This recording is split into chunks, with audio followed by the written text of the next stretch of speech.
ഞാനേ വർഷങ്ങൾക്ക് മുന്നേ ഇവിടെ ബോംബെയിലൊക്കെ പോയിരുന്നു. ആ സമയങ്ങളിൽ നമ്മൾ ഗലി കൂടെ ചെറിയ ചെറിയ വഴികൾ ഇവിടെയൊക്കെ നടക്കുമ്പോൾ ഉണ്ടല്ലോ, ഇങ്ങനെയൊക്കെയാണ് കേട്ടോ. സത്യത്തിൽ നമ്മൾ ഇത് സൗണ്ട്, എ സിയുടെ സൗണ്ട്, അങ്ങനെ കാര്യങ്ങളൊക്കെയാണ് കേട്ടോ. അതേപോലെ തന്നെയാണ് വഴി കണ്ട, വെള്ളം എ സിയുടെ തെന്നി തെന്നി വീഴുന്നു കേട്ടോ. ഇതൊക്കെ നമ്മുടെ ഗൾഫിലുള്ള സംഭവങ്ങളാണ്. ഗൾഫിലാണ് ഇങ്ങനെയൊക്കെ ഉള്ളത് കേട്ടോ. ഗ്യാസിൻ്റെ സംഭവങ്ങളൊക്കെ അത്രയും. ഇതൊരു ഗൾഫ് എന്ന് പറയുകയാണെങ്കിൽ ഒരു ലോക്കൽ ഏരിയയാണ്. മീൻസ് ഈ പറഞ്ഞു കഴിഞ്ഞാൽ ഒരു ഗ്രാമത്തിലാണ്. അവിടെ ഒരു ചെറിയൊരു സംഭവവും കാര്യങ്ങളും ഒരു ഇടവഴിയൊക്കെയാണ് കേട്ടോ. ഇത് നമുക്കിത് കച്ചറ എന്ന് പറയാൻ പറ്റില്ല. സംഭവം വേറെ ഒന്നുമല്ല, ഒരു ഇടവഴിയാണ്. ആളുകൾ നടന്നു പോകുന്ന വഴികളിലെ രണ്ട് ബിൽഡിങ്ങിൻ്റെ ഇടയിലുള്ള ഒരു സംഭവമാണ് അത്. അപ്പോൾ അതായതുകൊണ്ടാണ് ഇങ്ങനെ. പക്ഷേ എനിക്കിത് നല്ല രസമായിട്ട് തോന്നി കേട്ടോ. ഞാൻ ഗുജറാത്തിലൊക്കെ ബോംബെയിലൊക്കെ ഉള്ള സമയത്ത് ഇങ്ങനെയൊക്കെ ഞാൻ കണ്ടിരുന്നു. നമ്മുടെ നാട്ടിൽ ഇങ്ങനെ അധികം കാണാൻ വഴിയില്ല. എന്നിരുന്നാലും ഉണ്ടാവും. ഞാൻ നാട്ടിലില്ലാത്ത കാരണം നമുക്ക് അതിനെ പറ്റി അറിയില്ല. പക്ഷേ നല്ല രസമായിട്ട് നമുക്ക് തോന്നി കേട്ടോ. ഇതാണ് സംഭവം. എനിക്ക് കണ്ട ഇതൊരു സർവീസ് സ്റ്റേഷൻ്റെ ഭാഗമാണ് കേട്ടോ.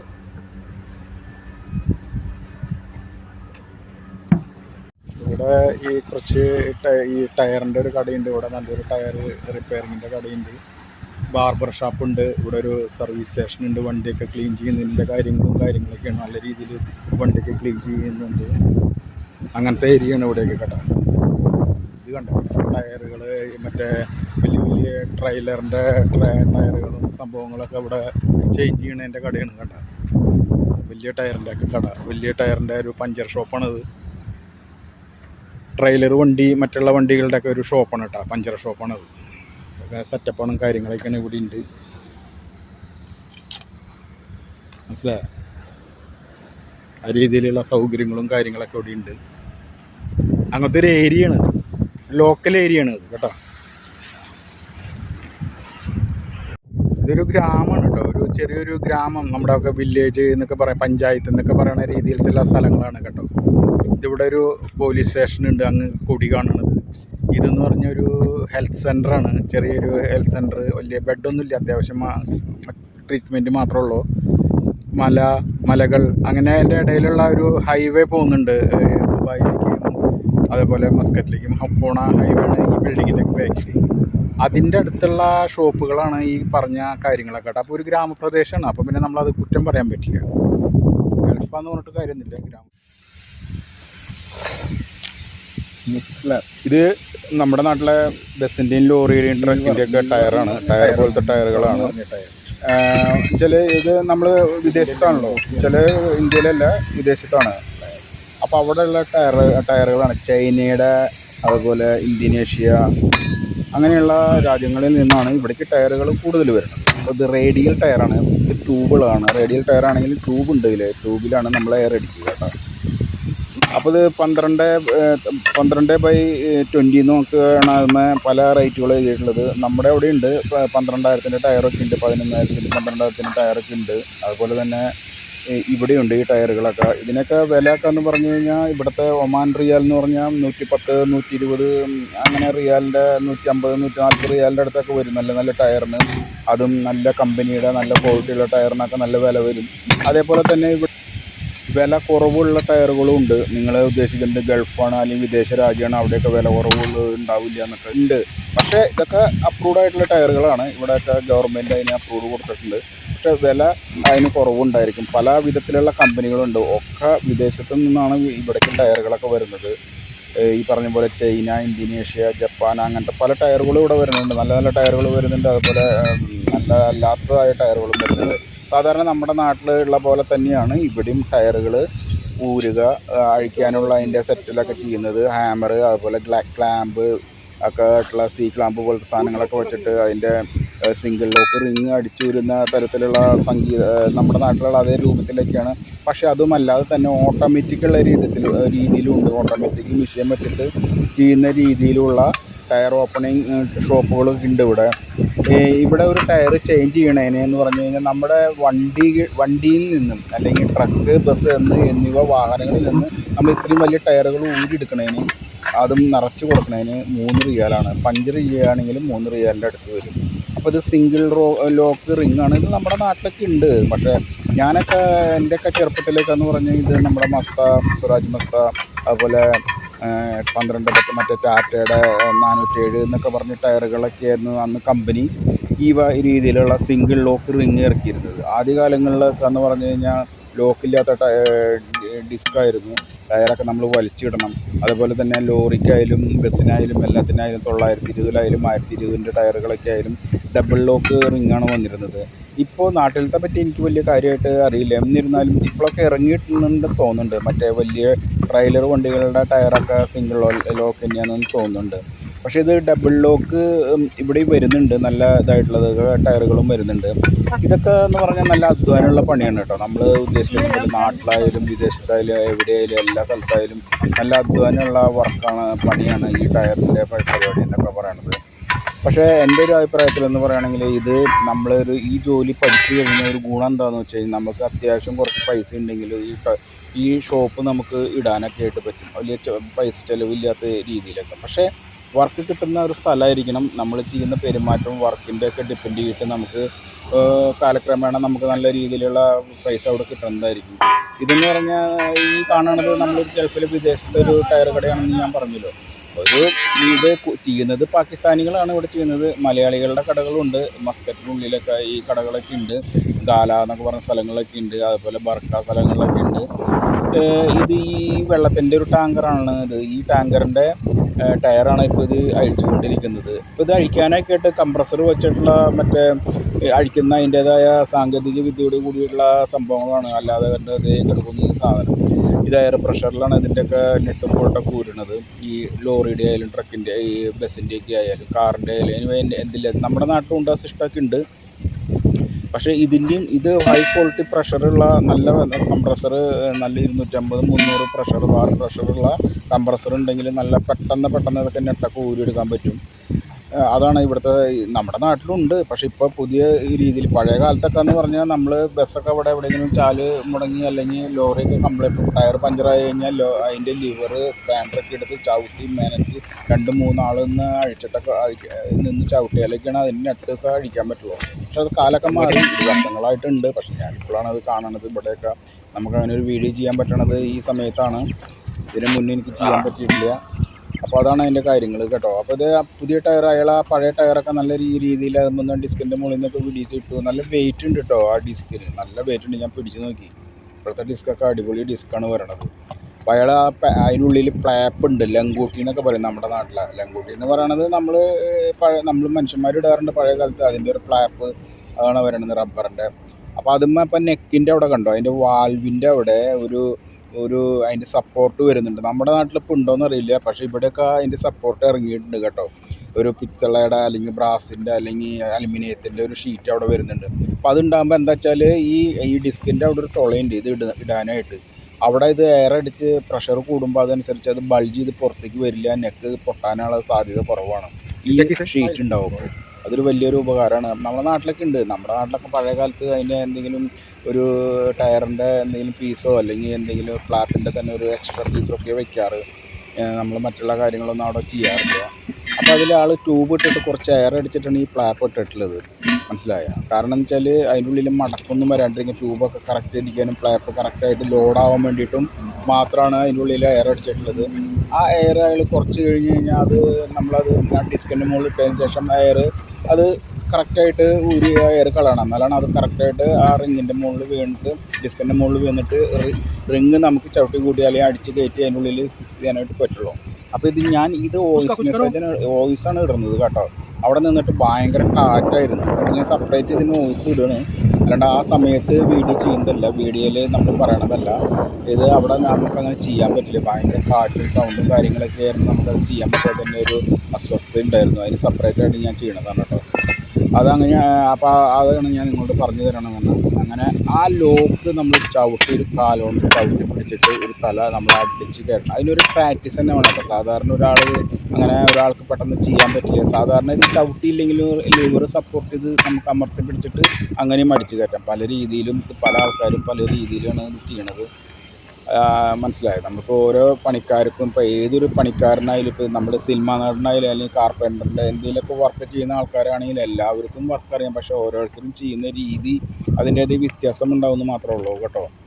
അതാണ് അവിടുത്തെ കാര്യങ്ങൾ. ഇതിൻ്റെ ഈ ടയർ കടയുടെ ബാക്കിൽ ഇപ്പോൾ ഇതൊരു പുതിയൊരു ടയർ കടയാണ്, ഒരു 5-6 മാസമായിട്ടുള്ള ഒരു ടയർ കട ഇവിടെ വന്നിട്ട് ഇതിൻ്റെ ബാക്കിലുണ്ട് ഹൈവേ പോകുന്നുണ്ട് കേട്ടോ. ഇതിൻ്റെ ചുറ്റും മലകളാണ്, ഈ മലകളിലൊക്കെ ഇടയിലാണ് ഈ ഷോപ്പുള്ളത്. കുറേ ഷോപ്പുണ്ട്, അത്യാവശ്യം ഷോപ്പുകളും കാര്യങ്ങളൊക്കെ ഉണ്ട്. പക്ഷേ ഇതൊരു നല്ലൊരു ഇതാണ്, 2000 റിയാലിൻ്റെ അടുത്ത് വേണ്ടി വരും നമുക്ക് ഇങ്ങനൊരു ഷോപ്പ് ഇവിടെ ഇടണമെങ്കിൽ കേട്ടോ.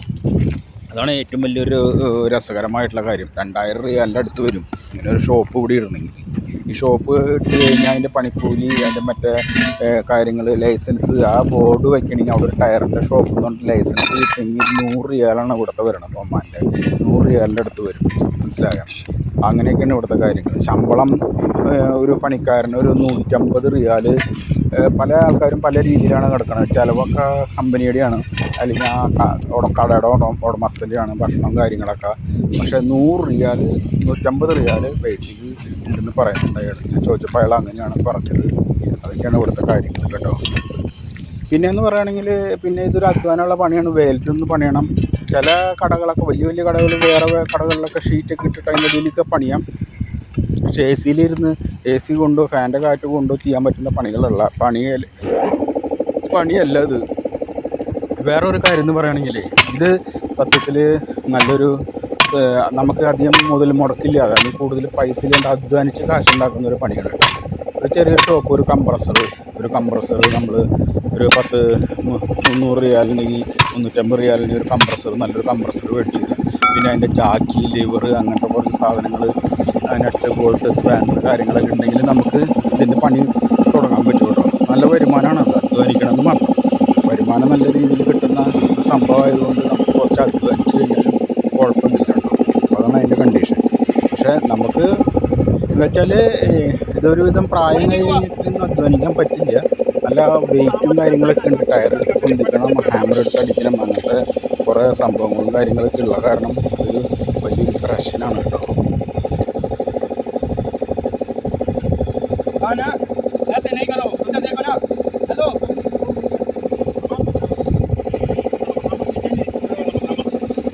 नीचे गिराओ ना, नीचे गिराओ, अभी डालो।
ये क्या रेडियल टायर है?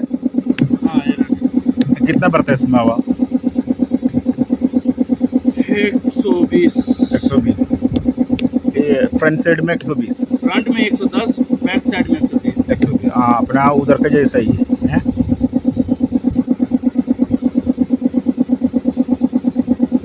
लेकिन इसमें ट्यूब क्यों है? ट्यूब डाला ना इसमें।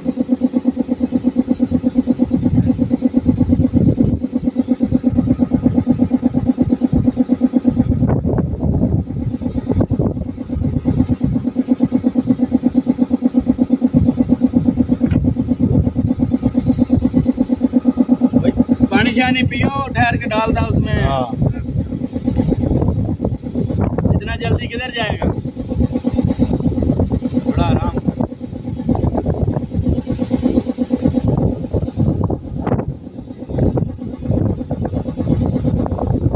अब 2 आदमी इधर।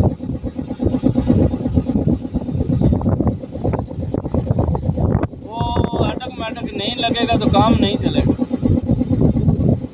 ये जब खराब हो गया मैंने इसको बोला, बोलते काम करते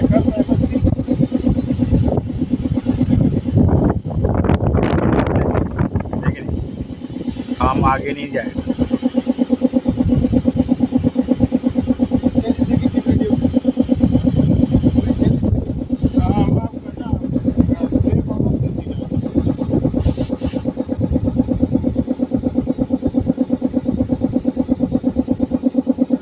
उसका कोई बटन शटन टाइट करो, इधर हवा ही नहीं आ रहा।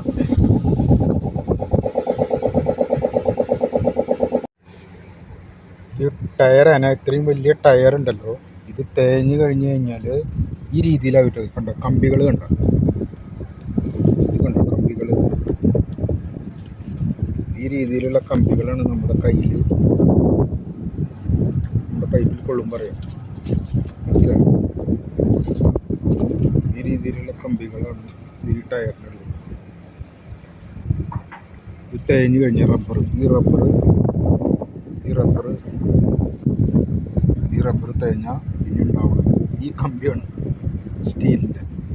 ഇത് റേഡിയൽ ടയറിന്, നൈലോൺ ടയറിന് ഈ രീതിയിലായിരിക്കും കാണാൻ പറ്റുക. ഇത് കമ്പിയാണ്, ഓൾറെഡി കമ്പിയാണ് കാണുന്നത്.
जी दुकान डालेगा? दुकान है ना? आप दुकान डालेगा ये? नहीं, मैं सोच रहा हूँ, बहुत साल से सोच रहे हैं, लेकिन छोटा टायर का मैं पहले सोचा था, लेकिन छोटा टायर का क्या प्रॉब्लम है कि शहर के अंदर डालेगा तो सानिया में जाना पड़ता है। मतलब अभी कमाई ज़्यादा, मतलब काम मेहनत कम ज़्यादा इसमें है, कमाई लेकिन इसमें ज़्यादा।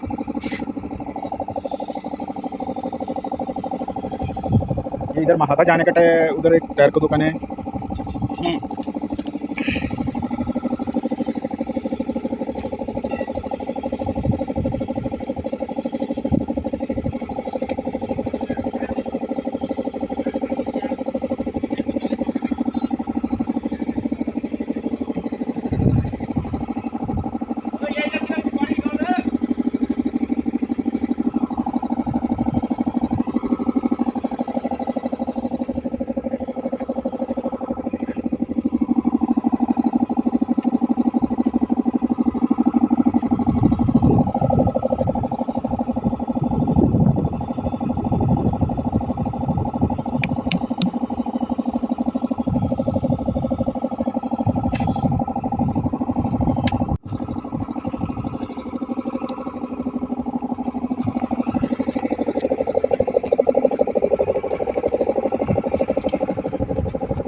मैं जब पहले मस्कट में था ना तो गाला दाखिल करके एक जगह गाला दाखिल, बाप रे उधर का काम देख के मैं डर गया था, इतना गाड़ी आता है मालूम है।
No.